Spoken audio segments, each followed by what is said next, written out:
秀夫体操第一よーいドン全力疾走おい待てよもっと早く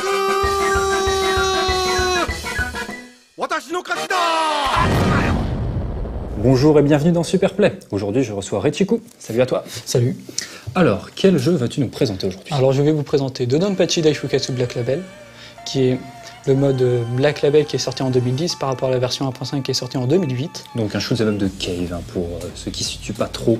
C'est vrai que le nom est un peu compliqué, il faut le dire, mais voilà, un shoot'em up de cave en édition limitée. Alors pour cela, je vais tenter de faire le meilleur score possible. Je joue dans le mode Power, type B. Dans particularité, il n'y aura aucune bombe. Pas de bombe. Pas de bombe. Et c'est le mode théoriquement le mieux pour scorer.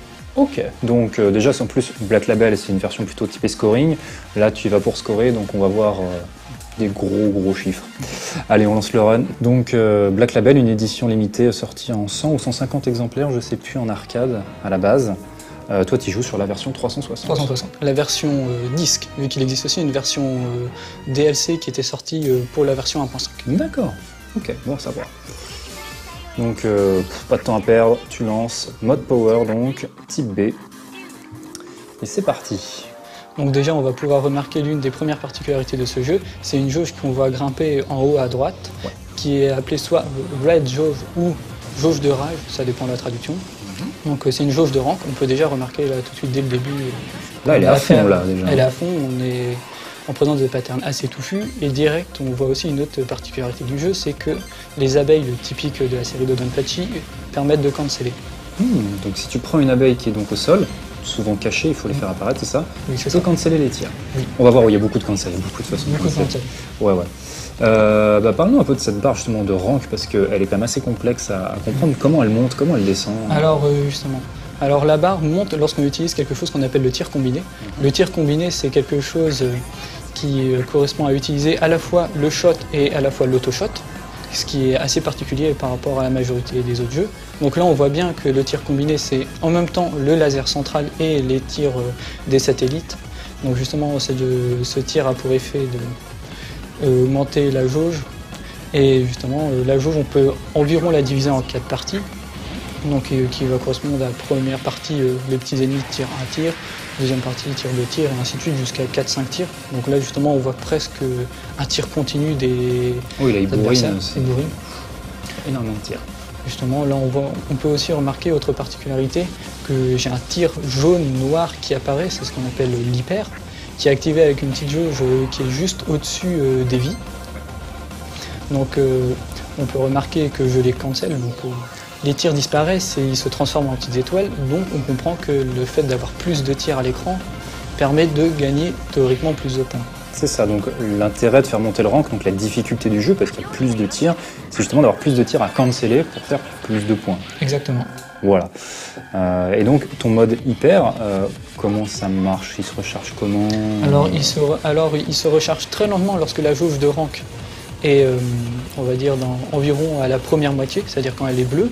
Lorsqu'elle est rouge, elle se recharge très rapidement en tirant sur les adversaires ou en tirant sur des adversaires invincibles, vu qu'il en existe quelques-uns dans ce jeu. On peut aussi l'augmenter en ramassant les abeilles soit dans leur couleur verte, soit lorsqu'elles clignotent. Vu que ça aussi c'est une particularité de ce jeu, c'est que les abeilles que l'on ramasse clignotent. Soit elles sont jaunes, dorées, et dans ce cas, elles cancellent des tirs et rapportent des étoiles. Soit elles sont vertes et elles rapportent de l'hyper, soit elles clignotent pendant un très court instant pour alterner entre les deux, et on peut récupérer à la fois les effets positifs des deux. Donc pour résumer, déjà les abeilles sont cachées, donc il faut les faire apparaître, et en plus il faut les prendre avec un bon timing. Exactement. Au milieu de ce bazar de tir. Ok, très bien, ça commence à être technique. Donc là justement, là, on peut voir à l'instant un très gros cancel. Donc pour cela, on fait très attention au déplacement. Là on essaye de bien se décaler, bien aller sur les bords pour pouvoir ensuite faire gauche-droite, droite-gauche tout doucement. Là on voit pareil, j'utilise l'hyper. Je profite aussi d'une toute petite période d'invincibilité qui existe lorsqu'on active l'hyper. Période qui a été considérablement réduite par rapport à la version 1.5 du jeu qui était beaucoup plus large sur ce point. Et là direct j'arrive sur le mid-boss du stage 2. Donc je vais essayer de rester au maximum possible au corps à corps pour lui faire le plus de dégâts, car détruire le mid-boss rapidement permet l'apparition de petits ennemis, et ces petits ennemis tirent énormément de tirs et sont très importants pour le score. Donc là, on voit, les je- mid-boss, on y va comme un bourrin et on leech après. Enfin, leecher, c'est pas un grand mot. Mais on se sert des ennemis bonus pour faire du point. Exactement. Ok. Donc là, pareil, là on voit aussi une autre particularité du jeu, c'est qu'on a vu le compteur de chaîne passer au violet et diminuer un tout petit peu. Alors que d'habitude, dans les Dononpachi, perte de chaîne, c'est retour à zéro. Là, justement, sur ce jeu qui a été prévu spécifiquement pour le scoring, ils ont fait extrêmement attention à que le système de chaîne soit un peu moins punitif, un peu comme un peu comme une amorce de ce que sera Sadayojo justement sur ce point. Alors pour cela, justement, ils ont fait une descente graduelle, tout douce au début, mais très importante vers la fin, donc assez exponentielle, on pourrait dire. Donc plus t'attends, plus ça va descendre. Oui. Mais par contre, il ne faut pas oublier que si on perd notre chaîne alors qu'on est en hyper, alors là, la punition est directe, c'est retour à zéro. Ils ont quand même gardé ce D'accord. point. Donc il y a quand même une façon de casser sa chaîne, faut Comme- faire attention. Ok. Donc là, on voit par exemple, là, je fais très attention à récupérer les abeilles pour me cancel les tirs et me sortir de situations assez dangereuses. Donc là, pareil, là, il y a 3 abeilles, je vais faire bien attention à les prendre en rythme. Donc d'abord la première, là, la deuxième pour vraiment dégager le passage, puis la troisième où je vais vraiment attendre le moment qu'elle clignote pour la récupérer. Ce qui permet un peu de se sortir de cette situation qui peut paraître assez complexe. Donc là, pareil, là, je vais rester tranquillement à droite pour laisser les ennemis tirer, car les tirs rapportent globalement plus de points que la destruction des ennemis, et donc il est très important de les laisser survivre dans ce genre de situation. D'accord. Donc là, j'arrive sur le deuxième boss. Pas trop de grosses difficultés, faire juste quand même assez attention au premier pattern, qui peut nous mettre en difficulté assez facilement. Mais sinon, pas de réelle difficulté. Là, on remarque aussi que je fais exprès d'utiliser un petit tir, Ah oui, en effet. vu que cela me permet de faire moins de dégâts. Donc moins de dégâts, mais je marque quand même autant de points qu'avec un gros tir, donc au final, sur la durée, mon score s'améliore. Tu fais durer le boss pour faire plus de points. Exactement. Mais c'est pas encore véritablement un leash dans le sens où on pourra le voir un peu plus tard dans le jeu. Ouais. Parce que c'est vrai qu'on n'a pas encore parlé du normal et boost en bas de Ah oui. l'écran. C'est Donc, quoi? Ça, c'est la particularité du mode power, justement. Donc on a un mode bombe avec des bombes, logique. Et là, on a un mode power qui permet justement de switcher entre 2 tirs, un tir normal et boost. Là, par exemple, on voit normal qui clignote, donc normal, un tir assez petit, comme on peut le remarquer à l'instant. Et le mode boost, qui est le mode qui vient d'être activé à l'instant, où on voit que les tirs ont été considérablement augmentés dans leur taille et leur puissance. La contrepartie, c'est que lorsque le tir est plus puissant, on se déplace beaucoup plus lentement. Donc c'est un paramètre à prendre en compte. Voilà, donc tu switches régulièrement entre les deux. Oui. Mais grosso modo, tu es plutôt en power, non? Globalement, on essaye de garder le mode boost le plus souvent possible, car c'est un jeu qui demande pas mal de précision. Et le fait de se déplacer lentement lorsqu'on connaît vraiment bien le jeu est un réel avantage. Souvent, le mode normal est plutôt utilisé pour soit des déplacements très rapides, soit lorsqu'on s'écarte un tout petit peu du chemin prévu, ou justement pour faire des leashs, pour faire durer l'adversaire le plus longtemps possible. Logique. Sachant que la différenciation normal-boost existe aussi lorsqu'on utilise l'hyper. Ah oui, en effet. Donc là, on voit le début du stage 3. Le début du stage 3 est extrêmement important, car on va essayer d'utiliser absolument aucun hyper jusqu'à un certain passage. Donc là, on voit que je fais bien attention à détruire les ennemis dans le bon ordre en leur faisant faire apparaître le maximum de tirs. Car encore une autre particularité de ce jeu, c'est que on va dire, la plupart des satellites et des gros ennemis de ce jeu peuvent voir leurs tirs cancellés à la destruction de ces ennemis. Pour cela, on voit avec l'expérience Donc chaque sans ennemi. hyper, tu peux quand même On canceller peut des quand tirs. même canceller, mais seulement les tirs de l'ennemi détruits. Ok. C'est pour ça les grosses vagues bleues au début, tu as pu les détruire. Voilà. Là, par exemple, on voit à l'instant, et pareil pour les lasers, là je détruis le canon laser, les ennemis sont détruits, le laser est détruit, ça donne des étoiles. On n'a pas encore parlé du laser, mais donc pour les contrer, il faut se mettre en laser Il faut également. se contrer en laser, exactement. C'est ça, ouais. Sachant qu'il existe 2 types globalement de lasers, des gros et des petits, qui correspondent à peu près à notre tir normal et à notre tir boost. Logiquement, le tir boost permet de contrer les gros et les petits, le tir faible permet que de contrer les petits. Donc en boost, t'es tranquille, tu peux En contrer tout. boost, on est tranquille, et l'hyper n'a rien à voir dans ça. Ok. Oui, il y a beaucoup de paramètres dans ce jeu. Hein. Beaucoup. C'est assez complexe. Le jeu a premièrement. été assez décrié justement sur cette difficulté et ce manque de liberté qu'on peut ressentir au début. Sans compter que le jeu est extrêmement touffu lorsqu'on y joue. Bah oui, parce que pour scorer, il faut mettre en rank max, difficulté maximum, donc il est dur. Voilà. Et en plus, on a un système de scoring plutôt complexe, donc ouais, en effet. Bah, d'ailleurs, on peut le dire, il n'y a pas beaucoup de scoreurs, malheureusement, chez nous. Ah, chez nous, il y en a un. Voilà. Voilà. On pourrait même dire en Europe. Ouais, carrément. Voilà. Ouais. On va dire il y a quelques très gros joueurs au Japon. Pour donner une idée, le World Record, c'est 2000 milliards sur le DVD de Superplay. Ok. Il est passé au-dessus des 2100 dernièrement. Ça reste quand même un score extrêmement élevé. Pour donner une idée sur le... On verra ce que tu fais à la fin, mais c'est pas dégueulasse, Oui. je crois. C'est pas mal. Donc là, par exemple, on voit pareil que pour le deuxième mid-boss, au corps à corps, le plus possible. On remarquera que j'ai utilisé mon hyper tout au début pour pouvoir canceller, pour pouvoir détruire les toutes petites tourettes qui peuvent apparaître au-dessus. Donc exactement comme le boss du stage 3 de Donanpachi. Justement les Ura mid-boss comme ils s'appellent. Ouais. Ce sont des mid-boss censés être cachés dans la version 1.5. Voilà. Mais qui n'ont aucune condition particulière dans celui-ci pour les faire apparaître. Donc c'est toujours appréciable vu que certaines conditions n'étaient pas forcément super faciles à comprendre ou à reproduire durant les entraînements. Donc c'est quelque chose de très appréciable. Et bien sûr ces Ura mid-boss qui sont, on va dire, des références aux anciens de Donanpachi. Tout à fait. Il y a beaucoup de références aux anciens. Beaucoup. Donc là, pareil, là on va arriver sur une phase très intéressante avec justement une tourelle centrale qui va un peu nous canarder et qui, si elle est détruite sans utiliser de bombe, rapporte une vie. Nous, de toute façon, on n'a pas de bombe ni d'autobombe dans ce jeu, donc ça ne va pas poser de problème. Mais là, on remarque que j'active mon hyper et que je me mets pile poil au milieu et je tapote avec un certain rythme, justement pour avoir à la fois le laser qui contre les lasers de la tourelle et en même temps mon shot qui permet de détruire les tirs. Comme ça, je me préserve. Je me permets de rester en vie durant ce passage. D'accord, c'est vrai. Donc tu alternes shot, laser, shot, laser. C'est vrai qu'on l'a peut-être pas précisé, mais donc le laser permet de contrer les lasers, mais quand tu es en shot, ça permet de canceller les tirs. Donc là, il fallait alterner les deux. Voilà, exactement. Ok. Et là, on voit justement tout à la fin, je fais exprès de ne pas détruire le vaisseau qui rapporte une bombe pour pouvoir récupérer les quelques tirs qui, en fin de stage, peuvent rapporter beaucoup de points. Oui, parce que là, ton hit, il est sacrément élevé. Hein. Voilà. 10 000. C'est pas le max d'ailleurs, non, enfin on peut monter à l'infini, mais... Il y a, en théorie, le compteur doit monter à 99 999. Mais déjà monter au-dessus de 20 000, c'est extrêmement difficile. Ok. Surtout que dans ce jeu, par rapport aux autres versions de Daifukatsu, on ne peut pas faire grimper son hit en détruisant des tirs ennemis. Ah. C'est-à-dire on ne peut pas utiliser notre hyper pour canceller, ce qui était la principale source de hit dans Donanpachi Daifukatsu 1.5. 1.5, ok.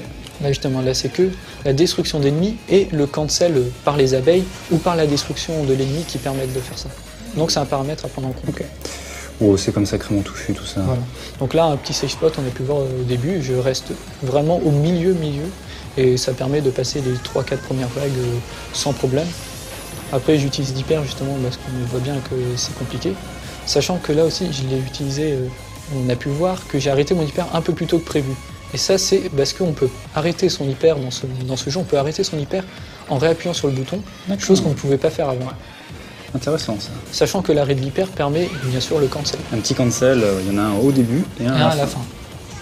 Et ceci est vraiment très appréciable pour soi. Donc là, on voit la fin du boss du stage 3, donc pas de grosses difficultés, juste un tout petit décalage de la droite vers la gauche. Donc voilà, il suffit juste d'avoir le rythme et ça passe très bien. Et là, on en finit avec le boss. On remarque que vu que ma jauge de rank était à fond, il va lâcher des grosses étoiles qui rapportent beaucoup plus de points que les petites étoiles qu'il aurait lâchées si elle n'était pas à fond. D'accord, parce qu'elle aurait pu descendre un peu ta jauge durant le boss. Elle aurait pu si j'avais arrêté soit de tirer en continu, soit si j'étais mort. D'accord. Ou soit si mon hyper s'était arrêté. Parce que lorsque l'hyper s'arrête, on a une toute petite baisse de rank qui peut être utile pour passer certains passages, mais pour laquelle il faut faire très attention, car évidemment, tuer les ennemis avec une jauge de rank à fond est très important, donc on essaye de tuer le moins d'ennemis durant cette descente à la fin de l'hyper. Donc on pourra voir de temps en temps que je tire presque dans le vide, le temps que cette jauge se... Ouais, là on voit bien, elle est redescendue. Voilà. Et là, on voit, là, dès qu'elle est repassée dans le rouge, elle est bien. Donc là, je fais un peu pareil que pour la tourelle du stage 3, là je fais exprès de me coller sur les lasers, comme ça. Là on voit bien, et là mon hit il augmente extrêmement rapidement, 1000 points à peu près une seconde. Donc là, un passage c'est tranquille, là je fais exprès de laisser les ennemis tirer au maximum pour pouvoir canceller leurs tirs. Donc des séries assez simples, c'est pas mal, ça repose durant le run. Donc là on peut voir, là j'ai dépassé les 7000 hits et c'est quelque chose de très intéressant dans ce jeu, car comme dans les anciennes versions de Daifukatsu, il y a ce qu'on pourrait appeler un multiplicateur interne qui existe et qui fonctionne de la façon suivante, c'est-à-dire de 0 à 1000 hits, on a x1. Une fois qu'on a dépassé ces 1000 hits, qu'on atteint 1001, on aura un multiplicateur x2 qui va être activé sur les points que vont apporter de la destruction des ennemis, et ainsi de suite jusqu'à le maximum qui est x7 qui s'atteint à 10 000 hits. Sachant que le palier juste avant 10 000, c'est 7000. Donc il est très important de pouvoir l'atteindre. Et là, en plus, j'ai pu atteindre le palier de 10 000, ce qui est très intéressant pour la destruction. D'accord. Donc là, on peut voir, j'ai utilisé un hyper, et dès que j'ai arrêté l'hyper, j'en ai utilisé un deuxième tout de suite. Et c'est prévu pour que le mid-boss, je puisse finir mon hyper et avoir le cancel au moment le plus dangereux. Comme ça, on voit le pattern s'arrête. Là, après, ça t'a évité un pattern bien difficile à esquiver, on va dire, pour être poli.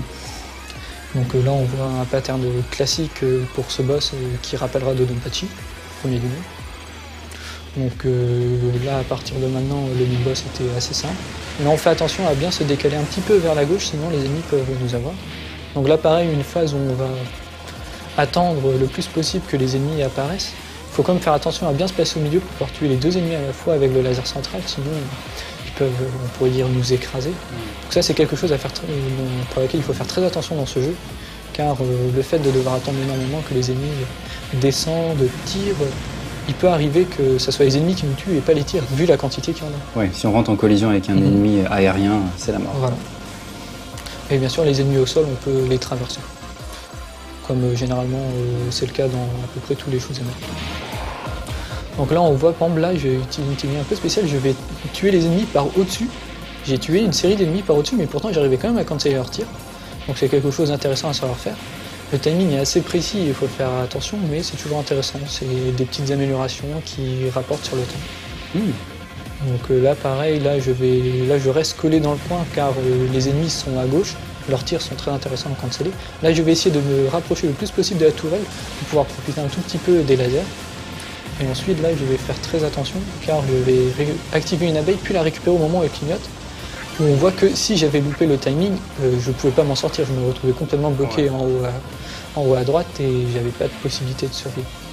D'accord. D'ailleurs, ces abeilles, il y en a un nombre prédéterminé dans le stage Oui, c'est le même nombre dans chaque stage, je crois. D'accord. Si je me rappelle bien, c'est 8 ou 10 qu'il y en a. Le nombre d'abeilles à récupérer n'a pas d'impact de conditions qui pourraient affecter les True Last Boss. Parce que c'est vrai qu'on a vu ça dans le passé. Ouais. On a vu ça dans le passé, récupérer un certain nombre d'abeilles par stage, récupérer un certain nombre d'abeilles sur le jeu en entier. Là, ils n'ont pas fait. Contrairement par exemple à Daifukatsu 1.5 qui lui demandait pour débloquer le meilleur deuxième loop de récupérer la totalité des abeilles. Là on récupère que celles qui sont sur notre chemin ou qui sont utiles. Voilà. Donc là pareil, là je vais rester complètement à gauche, là on voit une série de 3 tourelles qui apparaissent. Donc je vais me caler tout doucement, là j'en vais détruire une, je vais en détruire une deuxième et après détruire la troisième. Et juste après la destruction il y aura un gros vaisseau et je vais activer mon hyper juste après que ce vaisseau soit apparu. Et je vais me caler complètement à gauche pour profiter justement de trois autres tourelles qui vont apparaître dans le sens inverse. Donc là, je mets mon hyper. D'accord. Donc là, pareil, tu dois alterner un peu parce que sinon, les voilà, lasers vont... Oui, voilà, j'alterne un petit peu parce que là, on voit bien, on voit de temps en temps que je tapote. Comme ça. Et je fais exprès aussi de pas forcément me rapprocher trop parce que sinon, je ramasserais trop vite les étoiles et ça me réduirait un tout petit peu le ralentissement. Et dans ce genre de situation, ça peut être appréciable d'avoir. Tu fais volontairement ralentir un peu le jeu. Voilà, c'est très important. Parce qu'il y a certains passages qui peuvent être assez complexes.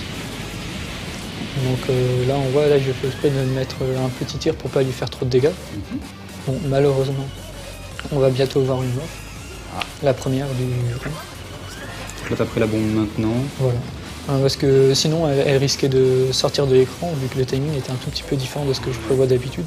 Donc ça me permettait pas de détruire des tirs ennemis qui auraient pu améliorer ma sécurité. Au stage 2, tu t'en étais servi pour canceller. Ouais. Voilà. Donc là, on voit bien, là, je fais attention à canceller, et c'est là justement que je vais mourir, là. Donc dans ce passage. Je vais faire le boss 4 est voilà. très fourbe. Donc là aussi, on peut remarquer un des gros problèmes de ce jeu, c'est que lorsque l'on meurt, la jauge de rank descend à 0. Or, la jauge de rank est nécessaire d'être en rouge pour pouvoir monter sa barre d'hyper de façon significative. Ah oui. Ce qui fait que lorsque l'on meurt, surtout dans les stages, il faut faire extrêmement attention à être capable de récupérer. Et généralement, c'est ça qui permet vraiment de distinguer quand on maîtrise le jeu, c'est quand on est capable de récupérer ses erreurs, vu que généralement on est vraiment en difficulté. Et on peut facilement perdre 3-4 vies, voire devoir arrêter sa partie juste sur une erreur qui serait un peu pénalisante sur le score, mais on ne peut pas s'en sortir en survie. Et là, on voit, là, je vais faire vraiment la première phase de niche pure du jeu. D'accord, tu vas litcher là. Exactement. Donc là, je fais bien attention à toucher le moins possible le boss. J'utilise mon petit tir qui est contré par les lasers, donc comme ça n'atteint pas le boss. Et là, à chaque fois à cette étape, il invoque des satellites et je tire sur les satellites qui n'infligent pas de dégâts au boss. Ok, donc tu as des points, mais tu fais pas de dégâts au boss. Exactement. Et donc là, on voit, là, je me décale. J'essaye de me rapprocher un tout petit peu des tirs, vu que des satellites, vu que comme ça, le contact de l'aura du vaisseau permet de monter un peu sa jauge d'hyper, donc c'est toujours appréciable. Au cas où, s'il y a une petite erreur ou une vie, par exemple, ça me permettra de rester dans des conditions qui me permettent de survivre à la suite. Donc là, cette étape, on va encore l'avoir pas mal de fois. Elle dure environ 5 minutes. Tu répètes tant que c'est possible. Tu m'avais dit qu'il y avait un timer pour les boss, faut quand même faire Oui, voilà. attention. Il faut faire attention. Il est assez long. Normalement, si on joue normalement, on s'en rendra pas compte. Mais c'est surtout sur cette phase où on peut le remarquer, où le boss va automatiquement se détruire, va détruire son morceau de barre si on reste trop longtemps. Donc Il ça va permet... exploser, tu n'auras pas de points, Voilà. c'est ça. Exactement. Parce que sinon, en théorie, ce passage, en étant parfaitement maîtrisé, on peut infliger 0 dégâts au boss. Ah ouais, tu pourras infini. faire un infinite pattern. Et, Voilà, on pourrait faire un score infini. Ok. Donc, mais il faut voir que là, même un lich tel quel, donc plutôt bien réussi, même s'il y avait eu la petite mort avant qui m'a fait un tout petit peu baisser mon compteur de hit, mais c'est pas très grave. Le lich en entier, plus le boss, va me rapporter environ 100 milliards de points. Donc là, on voit, là je suis à 695 milliards, donc c'est vraiment pas négligeable. Et même sur un record du monde à 2100 milliards, les 100 milliards sont quand même très importants. Donc pour scorer à ce jeu, il faut au moins savoir litcher cette partie. Tous les autres liches de tous les autres boss peuvent être environ esquivés au début, mais cette partie, il faut être capable de la maîtriser. Car elle est vraiment trop importante pour être esquivée. Donc là, on va commencer à se rapprocher de la fin. Encore 1-2 itérations et ça devrait être bon. Donc là, pas grand chose à dire, hein. On recommence. Là, pourquoi tu choisis justement le type B? Il a une particularité par rapport aux autres? Alors oui, il a une particularité, là on pourra le voir dès que je vais activer mon hyper et que je vais me caler vers la droite, c'est que ces satellites, c'est-à-dire les deux petits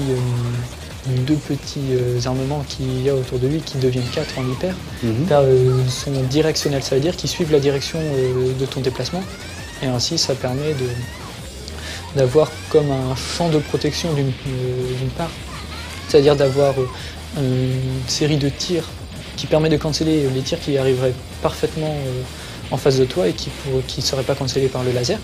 Donc là on voit bien les tirs On voit sont bien en cancellés. effet, tu peux s'arrêter. L'inclinaison. Et ensuite aussi l'inclinaison permet de réduire au maximum le champ dans lequel on tire et ainsi détruire le moins d'ennemis popcorn qui apparaissent à l'écran. Et ceci est très important. Et c'est aussi pour cela que le type B est généralement le vaisseau qui permet les meilleurs scores sur ce jeu.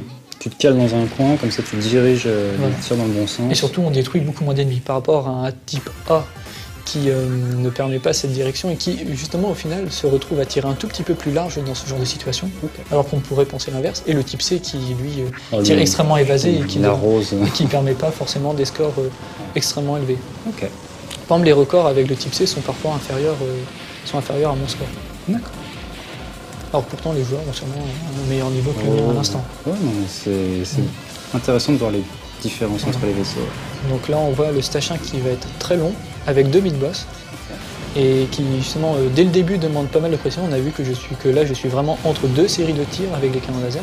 Là j'arrête mon hyper, j'en relance un deuxième pour profiter du cancel et avoir le temps de détruire le canon qui tirait. Donc là pareil, on fait très attention au tir, vu que les ennemis viennent de toutes les directions, une balle perdue peut arriver très facilement. Là je fais bien attention à passer pile poil entre les 2 tirs bleus, il faut faire très attention. Donc là pareil, je continue de rester sur les lasers. On voit juste que j'ai loupé la destruction du premier, mais c'est pas très grave au niveau du score. J'ai détruit le premier, j'ai détruit le deuxième. Là on a pu voir qu'il y avait une série d'ennemis à droite où je détruisais énormément de leurs tirs. Donc là, je me décale tout doucement à gauche, et là, je fais bien attention, j'ai un timing assez précis, à bien détruire les ennemis lorsqu'ils ont leur maximum de tirs affichés à l'écran, pour pouvoir avoir des étoiles. avoir des étoiles. Ouais. Et on remarque aussi que dans ce cas, les ennemis ne sont pas détruits durant l'apparition du mid-boss, ce qui n'est pas forcément le cas dans tous les jeux. Donc là, pareil, là, très agressif, je me colle vraiment le plus possible. Oh, les pauvres. Donc le fait d'avoir été collé aussi proche, ça m'a permis de faire grimper ma jauge d'hyper assez rapidement, ce qui va m'être extrêmement utile pour la suite de ce passage qui était extrêmement dur dans le 1.5 mais qui a été un peu simplifié dans ce passage. Donc là justement grâce à la gestion de l'hyper, sachant que d'habitude dans le 1.5 on n'utilise pas l'hyper dans cette position, mais on a un peu moins de tir à l'écran, donc c'est ça la différence. Ouais, c'est vrai que enfin, il y a énormément de différence entre la 1.5 et cette version-là. On peut dire que c'est quasiment deux jeux différents. En fait. C'est vraiment deux jeux différents. C'est- Même si la position des ennemis sont exactement la même, ce qui n'était pas forcément le cas de certains jeux comme le Black Label de Mushima Ouais. Futari, dans ce jeu on a exactement les mêmes tirs en soi, les mêmes ennemis, juste un True Last Boss caché qui est spécifique au Black Label mais qu'on verra pas vu qu'il est débloquable que dans le mode Strong qui est un autre mode. Mais disons que Mode Strong, c'est le mode Voilà, c'est ultra, le mode très Voilà. difficile. c'est commencer par le deuxième loop. Ouais, c'est ça. Mais- Oui, parce que là, il n'y a pas de second loop en Non, fait. il n'y a pas de second loop C'est dans ça. ce jeu. C'est aussi le premier Dodonpachi à ne pas avoir de second loop. Donc c'était aussi pour ça que j'ai décidé de le jouer. Parce que Mhm. c'est des runs plus courts, donc je trouve- surtout vu l'intensité du jeu, Voilà, c'est intense. Mais... ça aurait été difficile de faire un deuxième loop quand on voit déjà ça. Mhm. Ouais. Et donc, en effet, hein, dans les anciens Dodonpachi, quand on terminait le jeu sous Ouais. certaines conditions, on pouvait le recommencer entièrement avec niveau de difficulté, bien sûr. Voilà. Et là, on voit, là, j'ai perdu une vie, et justement, là, c'est un passage où, quand on meurt pendant le stage, faut improviser, vu qu'il n'y a pas vraiment de solution. Là, je m'en sors pas trop mal, donc là, pareil, là, on fait bien attention à ne pas détruire la partie centrale. J'ai détruit exprès les ennemis sur les côtés, puis la partie centrale, en essayant de zigzaguer à travers les tirs ennemis. Ça va, ça remonte assez vite quand même ta jauge. Oui, ça remonte assez justement, comme j'ai eu tous les ennemis et que j'ai réussi, comme il y a eu un tout petit trou entre la fin des tourniquets et de la zone centrale qui faisait intervenir des tanks. Donc c'était pas trop punitif, mais dans le stage 5, une mort telle qu'elle, Elle t'a quand même coûté quelques points là. elle m'a coûté quelques points. En fait, Mhm. c'est surtout que j'ai atteint la barre des 10 000 hits un peu plus tard que prévu. Et tous ces points que j'ai perdus justement à cause du multiplicateur vont être répercutés jusqu'à la fin, vu que les Dodonpachi scoring exponentiel, donc les écarts vont se remarquer très rapidement, beaucoup sur la fin. Par exemple, une erreur comme celle-là, ça peut être 100 milliards de points sur le stage 5. Donc c'est quand même très intéressant si on peut avoir zéro erreur. L'idéal, c'est un novice, Voilà. bien sûr. Ne pas mourir du tout. Qui en plus, tu m'as dit, débloquait un pattern caché à la fin, c'est ça Oui, voilà. C'est que pour débloquer Hibashi, donc le True Last Boss du jeu, il faut au maximum perdre une vie avant la fin du stage 5. Une vie. Chaud, Chaud. chaud. Tu l'as déjà eu? Je l'ai déjà eu, je l'ai déjà réussi à le battre, mais jamais dans un run à score. Parce que le problème, c'est que dans un run à score, on fait beaucoup de leash, beaucoup de situations extrêmement risquées, et ce qui fait que la plupart des bons joueurs ont des runs en ayant battu Hibachi et des runs avec leur meilleur score sans Avec Hibachi. et sans, ok. Par exemple, dans les runs à score, j'ai vu que le DVD de Superplay officiel de Cave qui avait les deux à la fois. Donc là, on voit les tourniquets qui font pas mal peur au début, et ce dans toutes les versions, mais avec une fois qu'on maîtrise bien son chemin, ça passe. Il faut connaître le chemin parce qu'au début, Voilà. on se fait surprendre, on sait pas où aller, on se retrouve bloqué. Donc là, un mid-boss très dangereux, il faut absolument le coller, mais le problème c'est qu'il a des tirs extrêmement rapides et qu'on va utiliser l'invincibilité de l'hyper pour traverser, mais le problème c'est que l'invincibilité étant extrêmement courte, il faut faire très attention Ouais. car un tir peut Joli très vite timing. nous tuer. Et le problème c'est que vu qu'on utilise beaucoup d'hyper, il y a de grandes chances qu'on se fasse tuer pendant qu'on a l'hyper et donc le compteur de hit tombe à 0. Ah oui, si tu te fais toucher là, tu perds ton hit. Et si je perds mon hit, là je recommence la partie. Oui, tu recommences, ouais, c'est clair. Voilà. Donc en plus, là, le fait d'avoir tué rapidement, on voit qu'il y a beaucoup d'ennemis, on va dire de taille moyenne, qui cancel et qui en plus rapportent pas mal de points juste avec leur destruction. Donc c'est très important de réussir à faire ça le plus rapidement. Donc là, pareil, là on voit une bombe. Là, il y aura un passage où je vais complètement me mettre à droite. Là, on voit bien que j'ai orienté mon tir. Mais après, on va voir au bout d'un moment que mon tir, je vais le recentraliser. C'est-à-dire que je vais arrêter d'appuyer constamment vers la droite, comme on peut le voir sur les touches. Et là, on voit, là, je vais juste tirer sur une des petites tourelles du tank central pour la détruire. Et ainsi, ça permet, hop, voilà, là, on voit, l'ennemi n'a été pas complètement détruit, donc j'ai pu le tuer en ayant ma jauge de rank qui était remontée dans le rouge après la fin de l'hyper, et comme ça rapporte plus de points. D'accord. Là pareil, on fait pas mal attention vu qu'il y a beaucoup de tirs qui peuvent se croiser, et vu qu'avec un rank au max, les tirs peuvent être continués avec des petits ennemis. Donc là pareil, faire très attention. Si on va complètement en haut, on gagnera un peu plus de points, mais il y a un ennemi, je ne sais pas forcément pourquoi, là qu'on a vu que je viens de détruire à l'instant, qui a une période d'invincibilité qui est un tout petit peu plus élevée que les autres, ce qui fait qu'il est invincible un tout petit instant supplémentaire lorsqu'il apparaît à l'écran, et il va nous tuer, au contact, alors qu'on pensait pouvoir le détruire. Ça m'est déjà arrivé, donc maintenant je sais. Tu te fais pas avoir deux fois. Voilà. Parce que quand on fait un run de score, qu'on arrive à faire une dernière partie qui est pas trop compliquée, c'est toujours dommage de recommencer Surtout pour une erreur bête. aussi bête, ouais, c'est frustrant. Voilà. Donc là, un passage pas trop compliqué par rapport au début du stage 5 qui est véritablement la principale difficulté. Là, on va voir, je vais me décaler à gauche, exprès, et je vais détruire Là, on voit que j'ai détruit quelque chose à gauche, c'était une tourelle. J'ai fait exprès parce que sinon, elle nous aurait véritablement embêté dans le... Elle t'aurait canardé, là. Voilà, et ça donne des situations complètement aléatoires et ingérables. Donc toujours faire ça lorsqu'on est arrivé à ce passage, sinon on arrive vraiment sur des zones très dangereuses. Donc là, je me mets un petit peu en bas des ennemis pour les faire survivre le plus longtemps possible en même temps qu'ils me tirent dessus.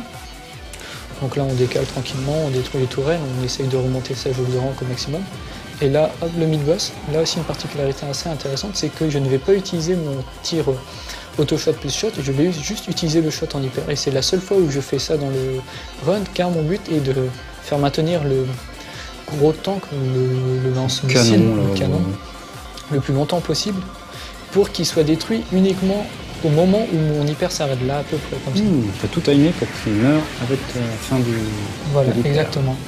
Donc, alors que si on utilisait le tir laser plus shot, il aurait été détruit beaucoup plus rapidement et ça aurait été embêtant. Et là, la dernière phase, donc la partie qui rapporte le plus de points du jeu, normalement, pas bouger, c'est suffisant, mais il faut faire attention, là on voit beaucoup de tirs, on a l'impression quasiment qu'ils nous touchent. On a vraiment l'impression qu'ils traversent le champ de force, on pourrait dire, limite des fois on se dit...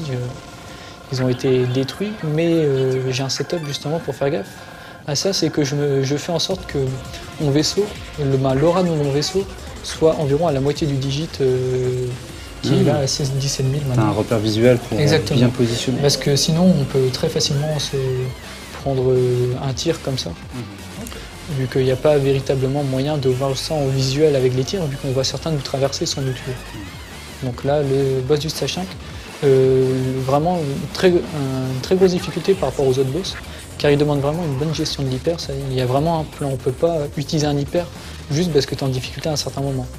Si on l'utilise au moment où il ne faut pas, on n'en aura plus au bon moment et on se retrouve débordé. On se retrouve vraiment débordé. Ouais. Donc là on voit une première phase assez courte, hein, très peu de patterns qui changent d'affilée. La phase recommence. Là je vais bientôt détruire la première phase. La deuxième est un peu plus simple, mais il faudra juste faire attention tout au début à ne pas faire des gros décalages gauche-droite, gauche-droite. Il faut essayer de rester le plus centré possible pour éviter que on va dire les mines et les tirs se croisent trop, sinon à chaque série ça devient de plus en plus dur. Donc là pareil, là on voit un nouveau type de tir, on voit des bombes comme ça, voilà, on voit la déflagration qui reste, et la déflagration nous tue, on ne peut pas la traverser en hyper. Donc là ce que j'ai fait, c'est que j'ai désactivé mon hyper, profiter de la toute petite perte d'invincibilité qui existe pour pouvoir m'en sortir. Donc là un pattern très dangereux, vu qu'il arrive très rapidement, le boss est mine de rien assez bas à l'écran par rapport à nous, et il faut absolument faire attention à ne pas mourir parce qu'après remonter sa jauge de rank à partir de là est très difficile. Donc là pareil, là on voit aussi, on a pu voir des mines, c'est les lasers qui tirent qui activent cette mine. Donc le but c'est de contrer les lasers. Ah, les lasers du boss. Les lasers du boss activent les mines, donc il faut contrer ces lasers avec nos propres lasers pour pas qu'ils touchent les mines. Ouais, parce qu'à la fin les mines étaient très proches de toi. Ils étaient très proches. Ouais. Et le problème c'est que s'ils les activent, c'est quasiment ingérable. Donc là normalement le jeu est terminé, sauf que comme je l'ai fini en un crédit, j'ai le boss qu'on appelle Tsabashi ou Golden Disaster selon les traductions. Donc on pourrait dire la première partie d'Ibashi. La deuxième, on la verra pas vu que, comme je disais, il faut au maximum une vie perdue. On est perdu 2. D'accord, dommage. Donc, et là, justement, il y aura une propriété très intéressante sur ce boss que j'expliquerai à la toute fin quand on l'aura battu. Ouais. Vu que je vais essayer d'expliquer un peu là, vu qu'il y a un schéma très précis pour la destruction de ce boss. Donc tout d'abord, on va me voir monter, comme ça pour le coller au plus. Après je descends, je peux survivre dans cette partie, mais là quand je vois le tir rose, j'active mon hyper. Là je vais monter tout en haut, je vais me caler juste en dessous du premier tourniquet et je vais juste faire un petit tir de shot, comme ça de temps en temps pour traverser. Là je descends, j'essaye de me centrer le plus possible. Comme ça, là, je esquive une première, hop. Dès que la deuxième rechargé. Voilà. Et justement, ça, c'est si j'étais mort durant le stage 5, durant le boss du stage 5, ça aurait posé problème, donc j'aurais pas eu cette recharge. Donc là, pareil, là, j'ai désactivé mon hyper pile poil quand énormément de mines sont apparues à l'écran, ce qui a eu comme pour effet de monter extrêmement rapidement ma jauge d'hyper. Donc ça, c'est une feature qui existait déjà dans le 1.5 et qui est très, très importante à ce moment. Donc là, un passage qui peut paraître extrêmement compliqué, mais qui n'est pas tant que ça. Il demande surtout beaucoup de concentration, parce que là, on peut voir, c'est vraiment... ça lance dans tous les sens. Il y a des chemins, mais il faut faire très attention. Il faut vraiment être concentré, c'est surtout ça. Donc là, j'active mon hyper exprès. Et on remarque que je tapote exprès, parce qu'on voit bien qu'il y a les lasers, mais il y a aussi des tirs, donc je fais en sorte de ne pas me faire avoir. Donc il faut toujours attention aux tirs qui viennent derrière, qui sont toujours un peu plus difficiles à visualiser. Donc là, j'ai un premier hyper, j'ai un deuxième qui est prêt à être lancé derrière. Donc là, j'alterne toujours entre je tapote pour contrer les tirs et je maintiens pour pouvoir faire un peu de dégâts. Là, j'ai cancellé. Là, hop, je relance tout de suite mon hyper. Vu qu'on voit bien sûr qu'il y a le gros laser central qui nous oblige à utiliser le laser de temps en temps. Donc là justement, j'ai bien timé, donc j'ai pu pile poil être au bon moment. Et là pareil, il y a un passage là qui va arriver des 4 côtés à la fois. Donc on fait une diagonale de en haut à gauche jusqu'en bas à droite. Comme ça, si on a bien géré, là on voit, j'arrive à passer. Là je pourrais passer à la deuxième, mais comme je sais que je suis plutôt bien parti sur ce run et que j'aurais pas Ibashi, donc j'active mon hyper. Ok, voilà. Nice. Et donc là justement, ce que je disais, la feature intéressante, c'est que dans ce jeu, normalement il n'y a pas de bonus de fin. Alors que d'habitude il y en a. Sauf dans une condition, c'est si tu as réussi à battre le dernier boss sans perte de vie. Ah ouais. Et là justement, là on voit, hop, j'ai gagné 5 milliards, plus 1 milliard par vie, plus la vie que j'avais. D'accord, donc ne pas mourir sur Ibachi te permet d'avoir des points bonus. Mais par contre, si tu perds une vie, tu n'auras pas de points. Et ce, quelle que soit la qualité de ton run. Ah ouais, c'est frustrant. C'est quelque chose que j'ai découvert avec ce run. D'accord. Je ne le savais pas avant et je m'en suis rendu compte en re-regardant ma partie que j'avais gagné des points. Je ne savais pas pourquoi. Et voilà. Ok, bah, impressionnant. Ton score était de combien donc au final? 1425 milliards. Waouh. Et niveau mondial, ça t'amène à où ça? C'est le deuxième score du leaderboard Jap. Donc le premier est à 1700. Ouais. Après, le niveau arcade, je connais que le numéro 1 mondial. Donc et vu que le jeu n'a pas forcément été extrêmement joué, je ne peux pas véritablement... Ouais, il n'a pas eu un succès énorme au final. Donc je ne connais pas exactement l'échelle, mais on peut imaginer qu'il est vraiment à part la personne qui a 2 milliards, 2000 milliards. Et globalement, ça serait 1700, 1800 milliards, vraiment un très très bon niveau déjà. Ok. Sachant que là, avec cette partie, en retirant vraiment les erreurs du stage 5, je peux en théorie monter à 1600 milliards. C'est vraiment pas dégueulasse comme on dit. Ok, bah dis donc, un run impressionnant. Merci à toi. Hein. Tu fais d'autres shoots, j'imagine? Oui, j'ai d'abord commencé le shoot avec Mushi Sama Futari 1.5 en original. Je suis l'une des rares personnes à préférer la 1.5 au Black Label. Il n'y en a pas des masses. Ouais. Ensuite, j'ai joué un peu à Kitsui. J'ai jamais essayé véritablement de scorer, mais j'apprécie énormément le jouer et juste le finir. Et sinon, récemment, je me suis mis à Sada Yojo. Et j'ai le meilleur score français pour l'instant. Nice. Eh ben écoute, très beau run, hein. Merci à toi d'être venu. On te reverra peut-être prochainement sur un autre shoot, qui sait, je sais pas si tu en prépares un. En tout cas, bravo encore, et puis bah je te dis à une prochaine. Au revoir. Ça marche. À la prochaine.